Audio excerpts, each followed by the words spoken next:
You're listening to the Full and Thriving podcast, a place where courageous women come to break free from food obsession, heal their relationship with their body, and strive to live a life that's present, lighthearted, and meaningful. If you're listening, my wish is that this podcast serves as a catalyst that inspires you to nourish your body, nurture your mind, and energize your spirit. I'm your host, Meg McCabe, a certified life coach and eating disorder recovery coach with a PhD in having a good time. Just kidding about that last part. Anyway, thank you so much for listening and enjoy the show. Hello, everyone, and welcome to another episode of the Full and Thriving podcast. I am really excited today because today I am speaking to someone who I really admire in the field named Emily Murray of Murray Nutrition. She is a registered dietitian who specializes in eating disorder recovery. She is non-diet and HAES aligned, which is always right up my alley. And she has her own lived experience with an eating disorder, which I always find to be helpful when helping others through their recovery journey. And also she's based in Nashville. And I also recently found out she loves watching HGTV, nature walks, and spending time with her husband and dog, Theo. So this is a little summary about Emily. Emily, welcome to the show. How are you doing today? I'm doing really well. Thank you so much for having me. This is so fun. Good. I'm glad. Thank you for being on the show. It's awesome that you're here, and I know you have so much to share. And I wanted to first start by asking you about your journey to becoming a dietitian. How did you end up where you are today?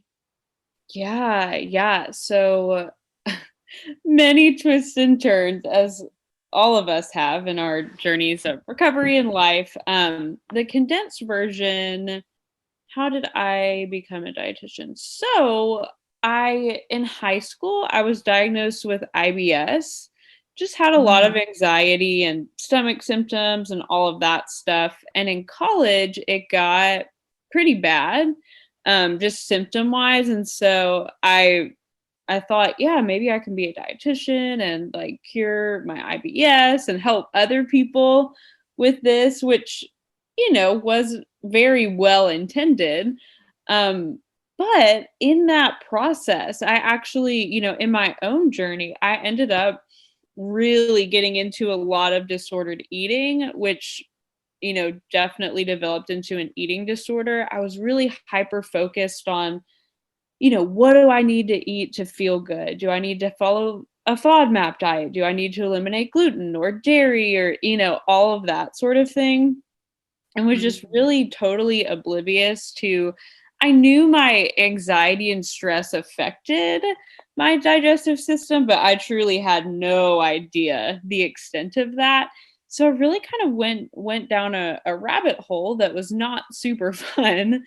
But in my own personal recovery, I started working with a dietitian and a therapist. And I thought, oh my gosh, I can be this sort of dietitian. I can be a recovery dietitian and I can help people and this will be so great. So that's just a little bit, a small snapshot of how I, became a dietitian and specifically an eating disorders dietitian. Wow. Okay. I love hearing everyone's unique journey to this field because it's so kind of niched. So it's interesting to hear how you got there. So my understanding is you had IBS and then in that process decided to become a dietitian to help people through that experience. And then while studying, you basically got your own eating disorder. And then that was how it all really happened. Yeah. So in high school, I definitely had like some disordered eating, like occasional like binge eating, not as much restriction, but, just kind of emotion driven, or anxious eating or things like that, but nothing, super, super distressing.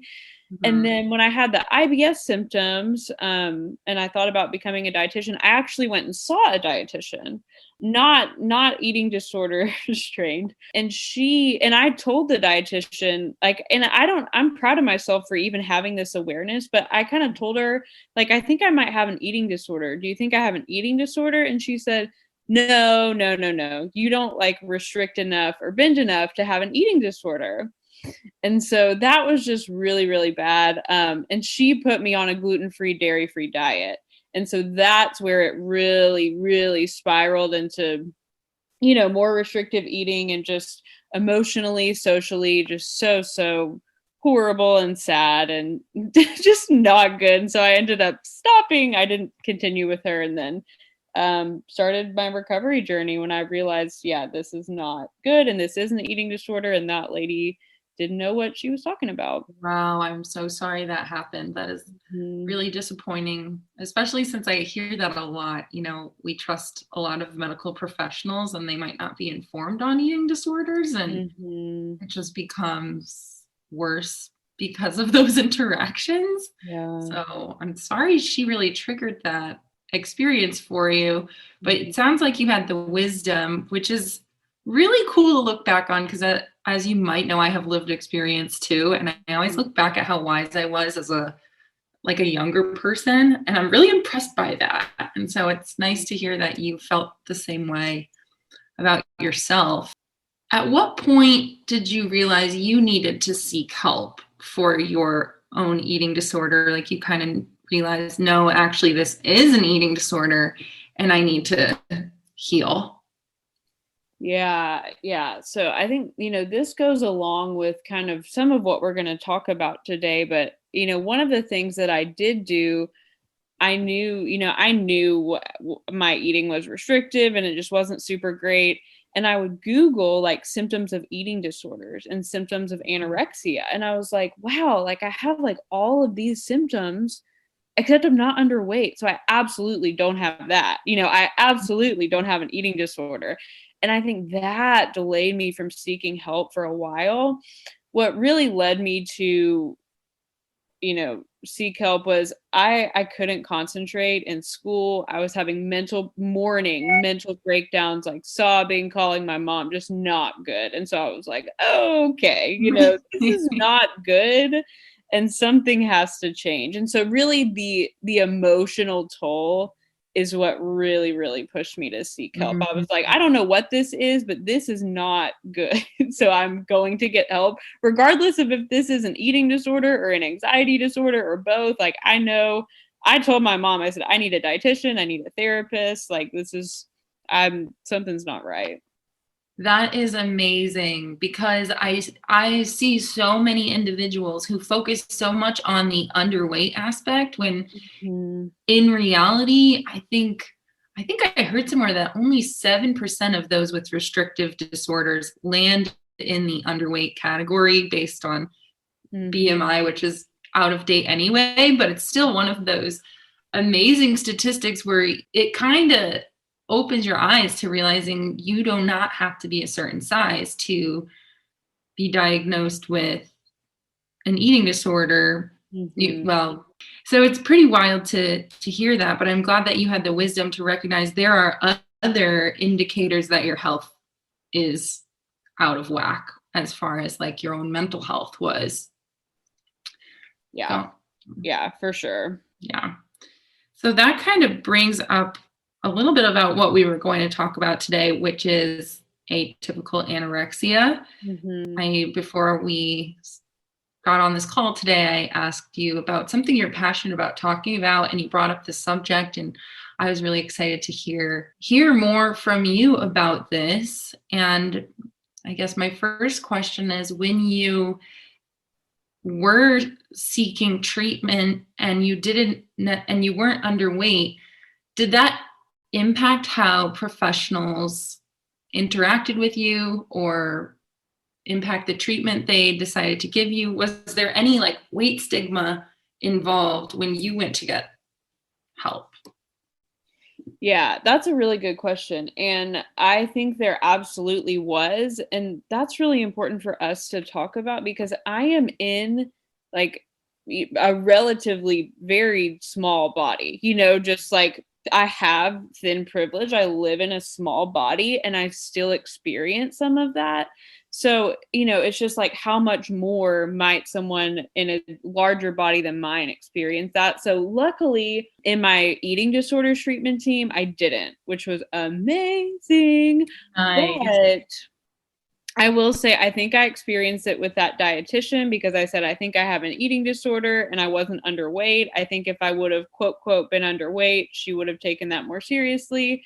My pediatrician, which is so fascinating, you can look at my growth chart because I was still technically like adolescent, like very like young adult within that CDC 2 to 20-year-old growth chart. It just like very, very normal growth and then drops down. But the pediatrician was like, oh, you lost weight. That's great. You just did diet and exercise. Like that's so normal. So in that sense, but all the while I was telling her like, hey, something's wrong. I don't know what's happening. I would say with those two, and then with a gynecologist too, I think there was some weight stigma too. So mostly with people who weren't trained in the field, there absolutely is weight stigma within the field of eating disorders. But yeah, definitely with individuals that weren't. And the only thing with my treatment team, we very much from the beginning was like eating disorder, this is an eating disorder. We didn't focus that much on, the actual diagnosis. I just kind of self-claimed like, this is anorexia. That's just kind of like, this is what this is. And they just kind of rolled with that. I don't really know technically. I don't even remember what was on my super bill or whatever, but they agreed and, fully supported that, even if that wasn't like my, whatever official diagnosis. So That's awesome. So you just told them, you're like, I have anorexia. This is what it is. This is what I'm getting treated for. And I love that. Mm-hmm. Sometimes you need to be your own advocate and your body better than anyone else. So that was really, again, another wise thing that you ended up doing to help yourself. So what are some of the dangers that those struggling with atypical anorexia might face? Yeah. I think one of the biggest things that I see with my clients is the struggle to self-validate in terms of like their own suffering and experience. I was really lucky to have like really supportive family and team. Like even if I had a few thoughts of like, I'm not even sick, they would be like, you know what, Emily, no, we've talked about this before, but a lot of my clients really have just had really poor experiences with health professionals, with family members, with things like that, with people who just don't understand the nature of eating disorders at all. And especially with my clients in larger bodies, it's so hard because they'll hear their eating disorder team tell them like, hey, what we're doing is not okay. And then they'll go to their doctor and their doctor will be like, oh, you lost weight. That's so awesome. And they're like totally restricting, So I think that is so, so hard. I think feeling like it's the less than eating disorder or that like I wasn't sick enough to have anorexia, that sort of thing, I think is harmful. And then, practically, I'll have clients that meet criteria, quote, quote, for anorexia, and they'll submit a super bill and their insurance will reimburse it. And I have clients with OSFED, and so other specified feeding and eating disorder, which is what atypical anorexia falls under. Their insurance companies will request my notes and like call me and say like, hey, does this person actually need this? And I'm like, why are you calling me? So that I think is a really horrible thing too. And I think we see that in treatment facilities and things like that as well. That is so upsetting to hear and very unfair to just know that insurance companies are still kind of overlooking somebody because of their size. It's really awful. How do you see that happening in treatment centers? So like I think just in terms of if a person is at a lower weight, they're more likely to match or qualify with like a higher level of care, like a residential or a PHP level of care, versus if they're not underweight, a lot of times the most that people will get is like an IOP, intensive outpatient, unless they're, suicidal or using tons and tons and tons of behaviors or have comorbid substance. It's like really hard to get people in more intensive treatment if they're not underweight, and that is horrible. Yeah. Yeah. Actually, that does remind me because I used to work at a mental health agency, and they, in general, they're just outpatient treatment mostly, but they found out I specialize in eating disorders. And it was interesting because I'm not a therapist. It was an organization full of hundreds of therapists, and they would turn to me as the kind of eating disorder specialist. I found out that it took them like size, not even a question. It wasn't even that. It was like they wouldn't really accept people with eating disorders unless they had some sort of comorbid diagnosis to go along with it, because it was like they needed a more legitimate reason to accept their insurance or take them on as a consumer. So that was just wild to me. I see that all the time, just this invalidation of those with eating disorders in general, especially when it comes to seeking treatment.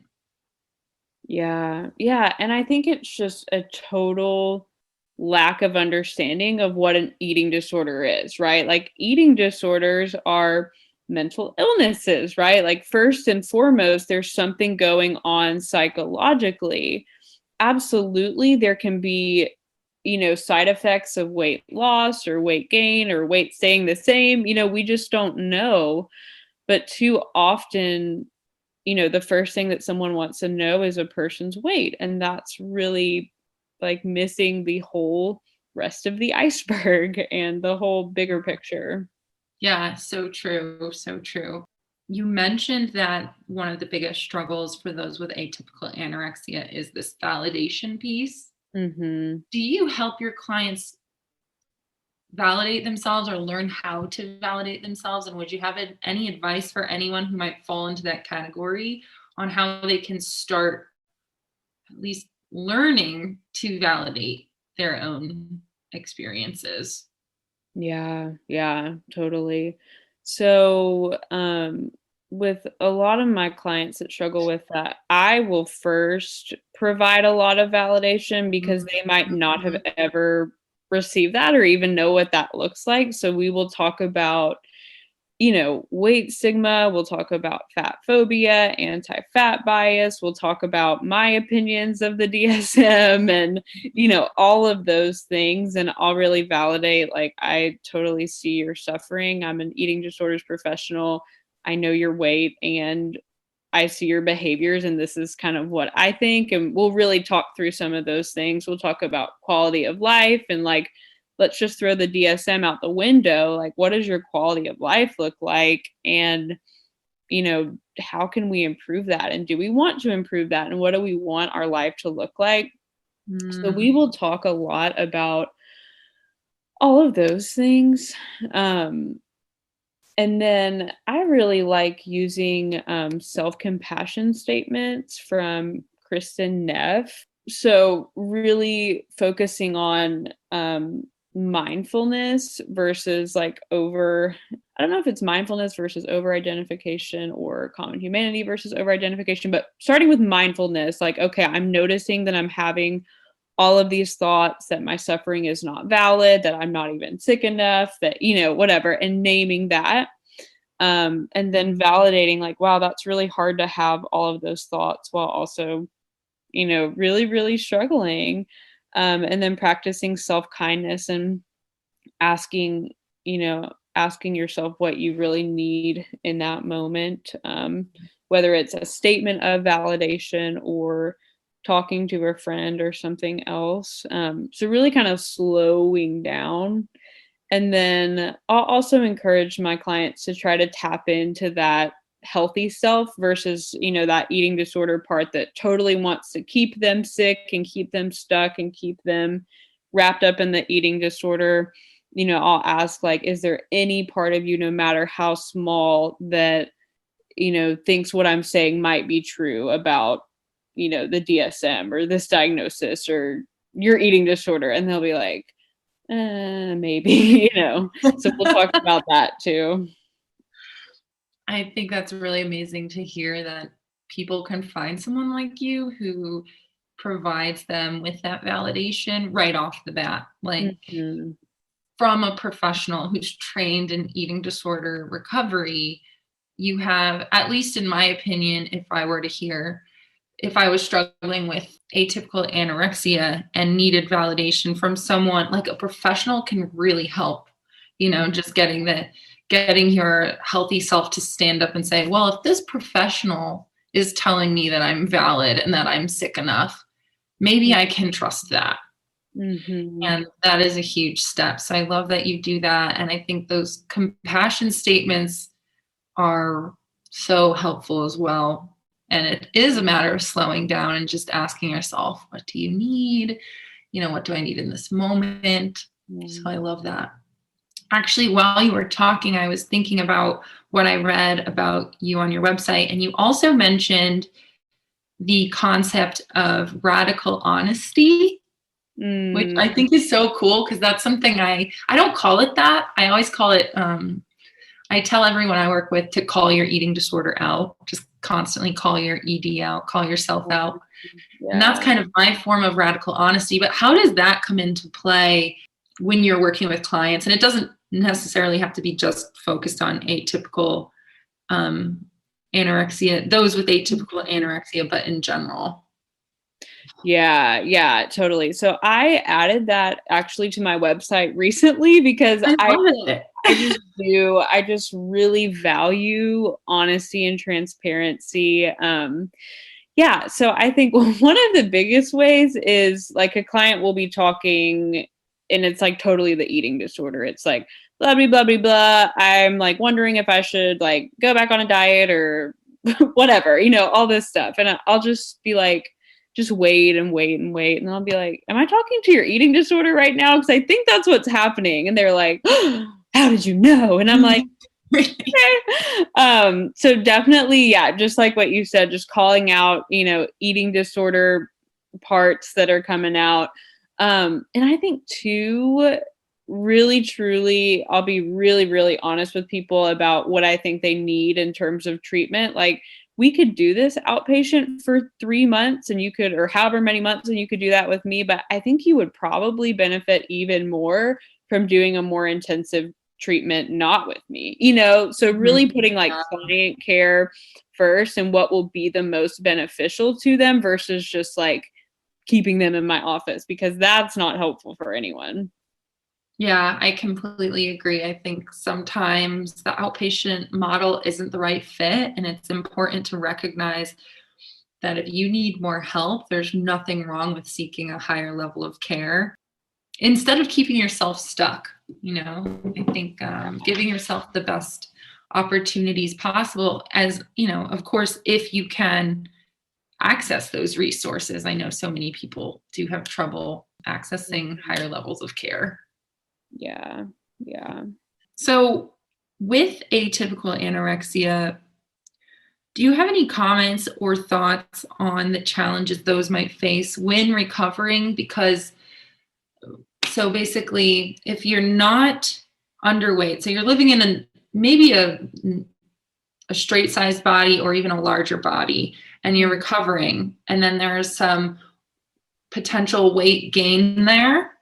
What advice do you have for people who might be recovering into a larger body as opposed to recovering into a straight sized body? Because I feel like that is probably, and I cannot speak from this experience, but that seems like a very challenging situation to go through because of all the weight stigma happening in our culture right now. Yeah. And I will, just straight up have these conversations with, clients, and I'll just say, like, my eating disorder recovery as someone in a straight sized body, as someone who was not, recovering into a larger body, that process was one of the hardest things that I've ever done. Like that was so, so hard. And because we live in a culture that unfortunately, is so entrenched with weight stigma and fat phobia and this very narrow, thin ideal, the farther that you move away from that, like that's an additional barrier to recovery. And that is so, so hard, and it's not fair. It's not to say that it can't happen. Of course, I have many clients, I know many colleagues and professionals who have recovered into larger bodies and they're doing well and it's like totally okay, and they're, fat activists and all of this stuff. But it is another barrier. Like it just is. And that's a really, really tough thing. And I think there's so much grieving that comes with that for those clients. And it's really hard because if someone's quote like visibly underweight and they gain weight, people might be like, oh my gosh, you look so healthy, this is so great. And if a person in a straight size body or even a larger body gains weight, people might not say anything, but they also might, and it might not be as celebratory, and so I think with my clients too, there's a lot of fears about what other people will say, what other people will think, what that will mean about them if they just quote let themselves go. And so I think that's just an additional barrier, just as everyone has different unique barriers and things that they have to overcome in their journey. I think that is one specific to people who are kind of in that atypical anorexia category. Yeah, I completely agree. It's another layer of a challenge to face, just with the way our society is shaped and the way they, do praise weight loss and then question weight gain or make people feel less worthy if they are to gain weight. So it's so challenging. I really feel for those who do have to go through that. It's just another layer of difficulty. Yeah. Mm-hmm. I guess another comment or thought I have, I didn't write this question down before, but I think there's a lot of misconception on what thin privilege is really defined as. Like, I think some people suffering with eating disorders imagine thin privilege to be the thin ideal, like runway body or like Instagram model. But could you explain really the range of what thin privilege really looks like and how it might not necessarily be celebrity status, runway model sizing? Yeah. I think that's a really great thing to talk about. Yeah. So, thin privilege is being able to walk into Target and find something that's your size, even if it's not the size that you want it to be. But if you are able to walk into a clothing store freely and find clothes that are in your size, that's thin privilege. If you're able to, go on an airplane and, fit into an airplane seat, that's a thin privilege. It doesn't mean people that have thin privilege aren't immune to body image struggles. They, it's not like their suffering is not valid. I think people get a little fired up about that, like just, defensive. And that's not, saying like I have thin privilege. Like I still don't look like a runway model. Like I'm short, I'm curvy, I'm muscular. Like that's my body.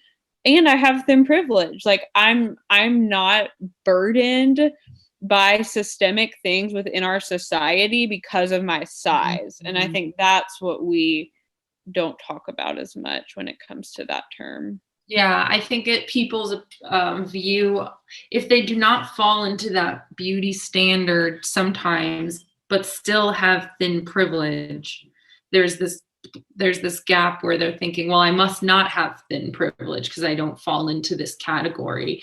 So I think it's really important to just recognize that the privilege comes from being able to do those simple things, like walk into a clothing store and get the size clothing that fits your body, no matter what size it is. The fact that it's in the store and available to you at any moment is the privilege. And same with, like you mentioned, the airplane seats. Yeah. Or even like, like being able to walk into a store and having like a wide variety of clothes to choose from versus like four things in one plus size section. And then, it's kind of all relative. And then some people, it's like, okay, I have to shop online. And other people are like, I can't find anything online. So, there's a wide spectrum. And it is kind of relative, but in general, those are some examples. Yeah, absolutely. That's so helpful to just articulate that for those listening. So thank you for kind of shedding light on that a little bit. Yeah. Another question I wanted to ask you is, what advice do you have for people who think they are not sick enough in general? Yeah, that's a really good question. I think the first thing that I would say is that healthy people don't want to be sick, period. They don't worry about like, am I sick enough or not? Like they're living their life. That's not on their radar. And so if we're thinking about like, am I sick enough? Am I not sick enough? You probably need help. Regardless of what your perception is of your suffering compared to other people's or whatever. The second thing I would encourage a person to think about is try to get other people out of your mind and really think about you and your quality of life, physical, mental, emotional, intellectual, social, spiritual. Like, how is that going? And is food and your relationship with your body and exercise, is that getting in the way of you living your best life at all, even to the slightest? If so, you deserve help. Yeah. Yeah, so those are kind of my go-to things that I would think about. And then the other thing too is that you totally, totally, totally can struggle with eating disorder or disordered eating and have not lost weight, have all your labs normal, have vital signs normal. Yeah, you totally don't have to have all of these drastic symptoms to really, really be suffering. Yeah. Those are really good pieces of advice. I see the last one a lot in my clients personally. If they do get normal labs back, or maybe they've been able to have children or do some of the things that people with like anorexia have trouble with, they've just lived a quote unquote normal, healthy life. Their body's not necessarily failing them, but they're still mentally obsessed with food, struggling with restriction or other behaviors. It's so hard when you don't have that kind of medical proof backing up your eating disorder. Do you know what I mean? Yeah. Yeah. Yeah, we want proof. We want to be seen. We want to be seen in our suffering, and I think that so makes sense. And, we know, again, like what we've already talked about, so much of the suffering is silent and invisible with eating disorders. Yeah. It's way more difficult to acknowledge the suffering that's not visible to many, or not physically manifested in a way. I see that so much with some of my clients, and their eating disorder self really takes a grip on that experience. Like, well, my labs came back normal. I don't have osteoporosis. I was able to have children. Like, they have all these reasons why they're physically healthy, and they're like, so I must not be sick enough. I see that a lot. And it's difficult. How would you challenge someone who was to say that to you, say in a session? Yeah. So it comes up, pretty often. I think the first couple of times we definitely, validate, talk about, so a lot of psychoeducation about eating disorders and what things look like and blah, blah, blah. And then I'll start to point out, like, we always come back to this narrative of not being sick enough. Like, I wonder what that's really about, and exploring that with them, because there's more yeah, there's just more underneath there. And then also just thinking of, just saying like, okay, so this conversation might not be super helpful right now, like this is our kind of pattern and we've explored what's underneath, and your eating disorder really likes for you to focus on this sick enough thing because it distracts us from the other work of eating the food or whatever. And so what do we want to work on this week, and just kind of redirect back. That's a really smart tactic, I would say, is again, like calling it out and saying, we've explored this already. We've explored what's underneath. And the fact that it could be distracting you from actually doing the work, it kind of helps with the part of you that's resistant to making change overall. Yeah. Well, this has been a very enlightening conversation, Emily, and I really appreciate everything that you've brought to the table for the audience that's listening right now. I wanted to ask you, in general, like, do you have any advice for people who are on their recovery journey? So what is like your most favorite piece of advice to give others when they're embarking on their recoveries? Yeah. Oof. It's so hard, isn't it? The recovery. It's an open-ended question for sure. Yeah. I mean, I think the things that helped me the most and that continue to help my clients are to really try to have a short-term memory when it comes to behaviors and things like that, and to just keep doing the next right thing, and to always challenge that, black and white thinking, the eating disorder thoughts. Like it's a full-time job, really and truly, but you have to be an active participant in your recovery. You can't be passive, or the eating disorder is going to be driving the boat or the car. So really just, I know it's so hard, but being an active participant, if you mess up, it's okay. It's very, very normal. Do the next right thing, get back on track, stay in community and accountability, and don't quit. I love that. I love the emphasis on being an active participant in recovery. It's so important because I feel like sometimes you can go to your sessions, but if you're not doing the work between sessions and actively taking action on your behaviors and thoughts, as if it were a full-time job, it is easy to kind of get stuck. Yeah. How can people find you? And is there anything that they should be looking forward to in the future, like as far as what you're up to? Yeah. So definitely my Instagram is at Murray Nutrition, Murray. That's where a lot of people find me initially. People can also check out my website, murraynutritionco.com.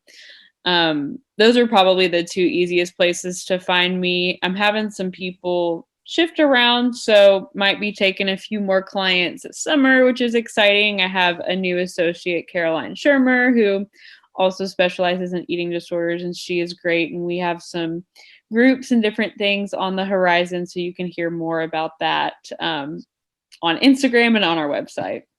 Awesome. That's so cool. And Emily, I have to tell you, I think I've told you this via Instagram like a while before we actually met, like over Zoom. But one of my best friends saw one of your posts because I reshared it on Instagram. And then months later, she referred to it and she said she started following you and it's changed her life. Like the way she interacts with her family. That's what inspired me to reach out to you, I think, was because she brought you up as if she knew you personally because she follows you very closely. I love that.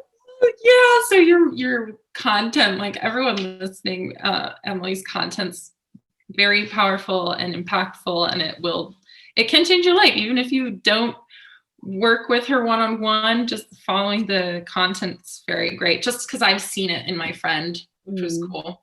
Thank you for sharing that. Yeah, it's very cool. I'm gonna let her know you're on the podcast, so hopefully yes. Thank you so much, Emily, for being on the show. You're true light and inspiration to everyone in the field, and we are so thankful to have you here today with us. Thank you.